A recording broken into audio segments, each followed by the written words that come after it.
Hello बच्चों, मैं नवनीत और आज हम पढ़ेंगे numerical on depression of freezing point. Last time जो हमने टॉपिक पढ़ा था वो था डिप्रेशन ऑफ फ्रीजिंग पॉइंट। ये एक कोलिगेटिव प्रॉपर्टी थी और आज हम पढ़ेंगे numerical depression of freezing point के। तो न्यूमेरिकल करने से पहले हम लोग इसके फॉर्मूले के बारे में पढ़ेंगे। तो फॉर्मूला क्या है इसका भाई?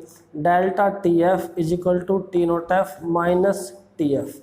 डेल्टा टी एफ क्या होता है? चेंज इन फ्रीजिंग पॉइंट, या बोलेंगे हम इसको डिप्रेशन ऑफ फ्रीजिंग पॉइंट।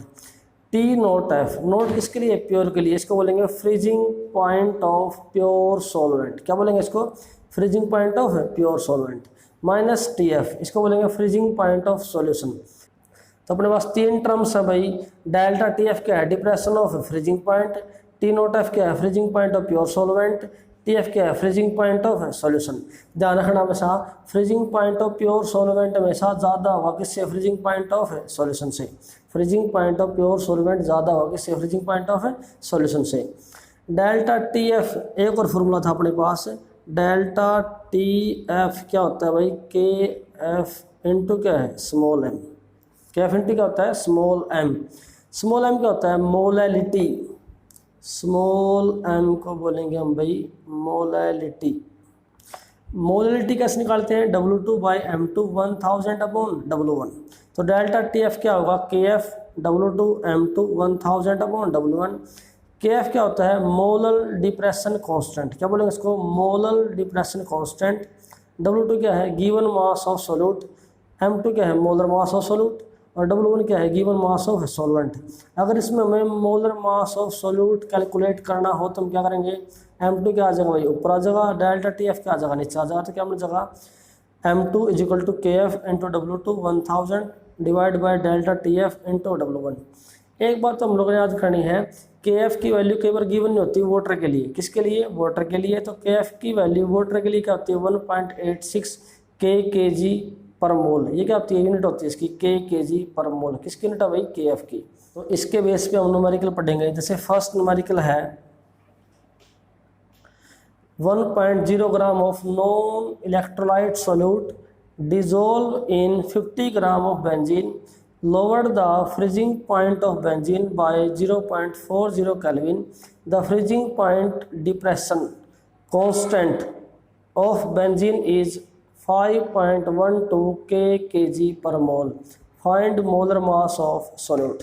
तो इस न्यूमेरिकल में आप लोग क्या करोगे? सबसे पहले क्या लिखेंगे? W2।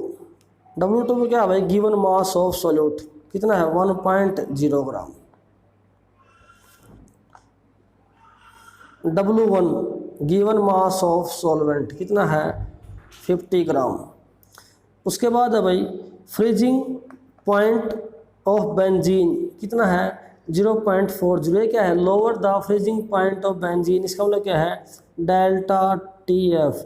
कि जब ये नॉन वोलेटाइल सोल्यूट ऐड किया किसके अंदर? सॉल्वेंट के अंदर, तो फ्रीजिंग पॉइंट क्या हो गया? लोअर हो गया, मतलब डिप्रेस हो गया। कितना होगा डिप्रेस होने के बाद? 0.40 केल्विन। ठीक है। The freezing point depression constant के एफ की वैल्यू क्या है भाई? बेंजीन के लिए 5.12 के जी पर मोल। ये वैल्यू किसके लिए है? बेंजीन के लिए है। तो फॉर्मूला क्या था भाई अपना? Delta T F is equal to K F into W2 by M2 1000 upon क्या है? W1। इसमें क्या है? डेल्टा टी एफ भी गिवन है, के एफ भी गिवन है भाई, W2 भी गिवन है। M2 क्या है? Molar mass. उसने क्या किया है? Find the molar mass of solute. ये हमने कैलकुलेट करना है। 1000 गिवन है। W1 क्या है? गिवन मास ऑफ सोल्वेंट, ये भी है। तो हमने क्या कैलकुलेट करना है? Molar mass of solute. तो भाई हम M2 कैलकुलेट करेंगे तो क्या हो जाएगा? के F W2 1000 delta T F into क्या है? W1। तो M2 की वैल्यू कैलकुलेट करने के लिए वैल्यू पुट करो। के एफ की वैल्यू कितनी है? 5.12। W2 की वैल्यू कितनी है भाई? 1 multiply by 1000। Delta T F कितना भाई? 0.40 और W1 कितना अपना? 50 ग्राम्स। इसको सोल्व करने के बाद जो अपना आंसर आएगा वो आएगा 256 ग्राम पर मोल। तो काफ़ी इजी न्यूमेरिकल था। इस न्यूमेरिकल में सभी वैल्यू क्या थी, गिवन थी, सिर्फ एक वैल्यू हमने क्या करनी थी, कैलकुलेट करनी थी। ठीक है, तो ध्यान से देखो इसको। 1.0 gram of non electrolyte solute dissolve in 50 gram of benzene. ये क्या था, सोल्यूट था, ये क्या था, सॉल्वेंट था। जब सोल्यूट सॉल्वेंट में डिजोल्व किया तो फ्रीजिंग पॉइंट क्या होगा भाई, लोअर हो गया। इसको बोलेंगे डेल्टा टी एफ कितना था, 0.40। The freezing point depression constant मतलब के एफ क्या था, 5.12। तो मोलर मास ऑफ सोल्यूट निकालने के लिए हमने सभी वैल्यू को पुट कर दिया, तो आंसर कितना आ गया, 256 ग्राम पर मोल। इस तरीके से आप लोगों ने न्यूमेरिकल करने हैं। सेकंड न्यूमेरिकल में देखो भाई, 15 grams of an unknown molecular substance was dissolved in 450 grams of water. The resulting solution freeze at minus 0.34 degree Celsius. What is the molar mass of substance? तो इसने क्या पूछा भाई, मोलर मास ऑफ सब्सटेंस पूछा है। तो हमने M2 calculate करना है। M2 कैलकुलेट करने के लिए हमें क्या चाहिए भाई, KF जो कि गिवन है। उसके बाद क्या है, W2 given mass of solute, ये भी है। W1 given mass of solvent, ये क्या है, डेल्टा TF। इसको आप लोगों ने कन्वर्ट करना है किस में, केल्विन में। किस में कन्वर्ट करना भाई, केल्विन के अंदर आप लोगों ने इसको कन्वर्ट करना है। तो सभी वैल्यू गिवन्स है, तो हमें क्या करना है, molecular mass of solute calculate करना है। ये न्यूमेरिकल बिल्कुल सेम है फर्स्ट न्यूमेरिकल की तरह। अब से नंबर थर्ड देखो भाई, calculate the mass of ascorbic acid. Vitamin C का जो केमिकल नेम है वो क्या है, एस्कॉर्बिक एसिड। और एस्कॉर्बिक एसिड का फॉर्मूला क्या होता है, C6H8O6। To be dissolve in 75 gram of acetic acid to lower its melting point. Melting point और फ्रीजिंग पॉइंट का मतलब एक ही है यहाँ पर, by 1.5 degree Celsius. K F की वैल्यू कितनी है भाई, 3.9 kg पर मोल। तो इस न्यूमेरिकल में हमें क्या कैलकुलेट करना है, calculate the mass of ascorbic acid. Ascorbic acid क्या है इसमें, सोल्यूट। तो हमने गिवन मास ऑफ सोल्यूट क्या करना है, इसमें कैलकुलेट करना है। उसके बाद देखो इसमें W1 क्या है, 75 ग्राम क्या है, एसिटिक एसिड। ये क्या है, गिवन मास ऑफ सॉल्वेंट। के एफ की वैल्यू क्या है इसमें, 3.9 kg पर मोल। डेल्टा टी एफ कितना है, 1.5 डिग्री सेल्सियस। कितना है, 1.5 डिग्री सेल्सियस। एक बात समझो बिल्कुल ध्यान से, जब भी कोई भी टेम्परेचर डिग्री सेल्सियस में है और ये क्या है, चेंज है, क्या है, चेंज इन टेम्परेचर है, या बोलेंगे डिप्रेशन ऑफ फ्रीजिंग पॉइंट है ये। मान लो 25 डिग्री सेल्सियस के ऊपर कितने केल्विन होते हैं, 298 केल्विन। 25 डिग्री सेल्सियस के ऊपर क्या होते हैं, 298 केल्विन होते हैं। और 26 डिग्री सेल्सियस के ऊपर क्या होगा, 299 क्या होगा केल्विन। यहाँ पर सिचुएशन क्या है, 1 डिग्री सेल्सियस टेम्परेचर के बढ़ने से कितना इंक्रीज हुआ है, 1 केल्विन। 1 डिग्री सेल्सियस टेम्परेचर बढ़ने से कितना इंक्रीज हुआ है, 1 केल्विन। तो चेंज हो, जहाँ पर भी टेम्परेचर के अंदर चेंज हो, तो चेंज में क्या है, डिग्री सेल्सियस और केल्विन दोनों क्या हैं, बराबर होते हैं। तो हम क्या लिखेंगे यहाँ पर, 1.5 केल्विन। डेल्टा टी एफ क्या भाई, 1.5 केल्विन। उसके बाद फॉर्मूला देखो क्या है, delta T F is equal to K F into W2 by M2 1000 upon क्या है, W1। अब इसमें क्या है, डेल्टा टी एफ भी अपने पास, के एफ की वैल्यू भी है, W2 कैलकुलेट करना हम लोगों ने, M2 नहीं है, 1000 बाई क्या है, W1। अब M2 क्या है, molar mass of solute. M2 क्या है भाई, molar mass of solute. Solute क्या है इसमें, एस्कॉर्बिक एसिड, C6H8O6। इसमें क्या है, कार्बन कितने हैं, 6 कार्बन है। कार्बन का मास कितना होता है, 12। हाइड्रोजन कितने भाई, 8। हाइड्रोजन का मास कितना होता है, 1। ऑक्सीजन कितने हैं, 6, और मास कितना होता है, 16।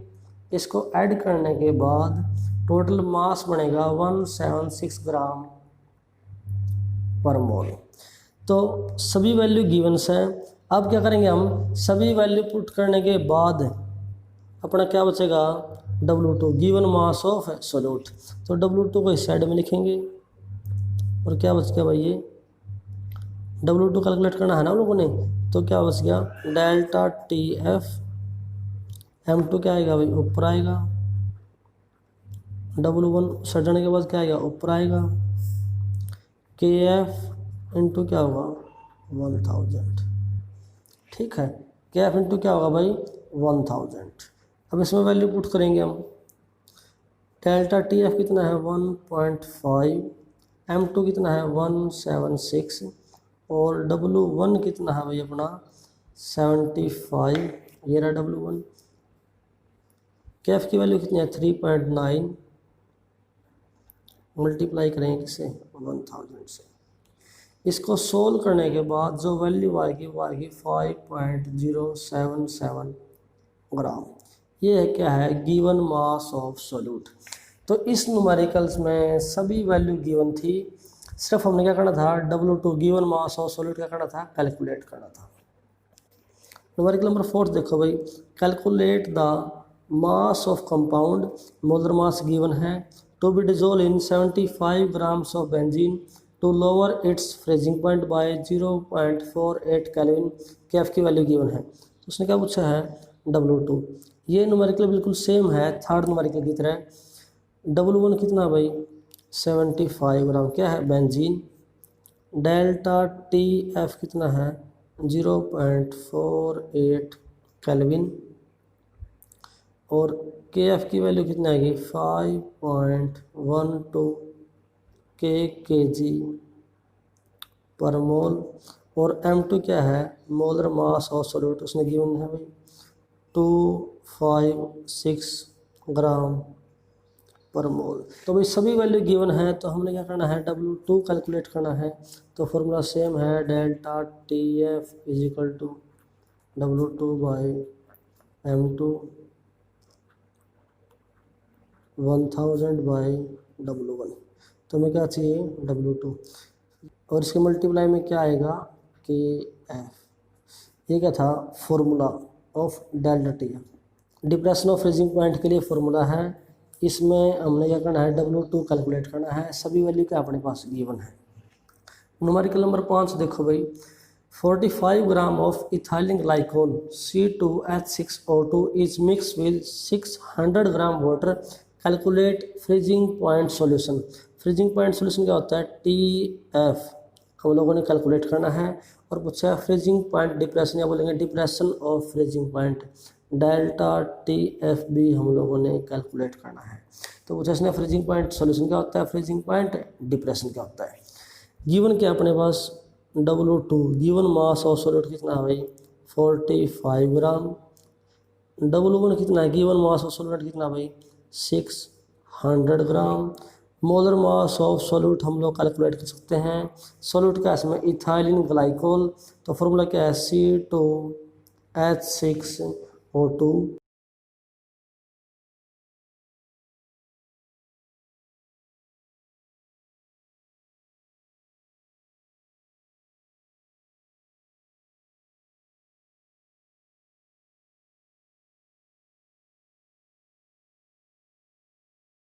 तो इसमें हमने क्या किया, 2 कार्बन थे, मास 12 है, हाइड्रोजन 6 थे, मास 1 है, ऑक्सीजन 2 थे और मास कितना है 16। जो अपना टोटल मास आएगा वो आएगा भाई 62 ग्राम पर मोल। ठीक है, और इसमें KF की वैल्यू कितनी है भाई 1.86 kg पर मोल। तो अपना जो फॉर्मूला था वो फॉर्मूला था भाई delta TF is equal to KF into W2 by M2 1000 by क्या है W1। तो जब वैल्यू पुट करेंगे भाई KF की वैल्यू कितनी है इसमें 1.86, W2 कितना भाई इसमें 45 ग्राम, मोलर मास कितना है 62, 1000 ऑलरेडी है और W1 कितना है 600 ग्राम। इसको सोल्व करने के बाद जो वैल्यू आएगी अपनी आएगी 2.25 केल्विन। ये क्या है, डिप्रेशन ऑफ फ्रीजिंग पॉइंट। ये क्या था, डिप्रेशन ऑफ फ्रीजिंग पॉइंट। तो उसने क्या पूछा है, टी एफ। अगर आप लोगों को फॉर्मूला जाना हो तो डेल्टा टी एफ क्या होता है, टी नॉट एफ माइनस क्या है, T F. Depression of freezing point कैसे निकालोगे, freezing point of pure solvent minus freezing point of solution.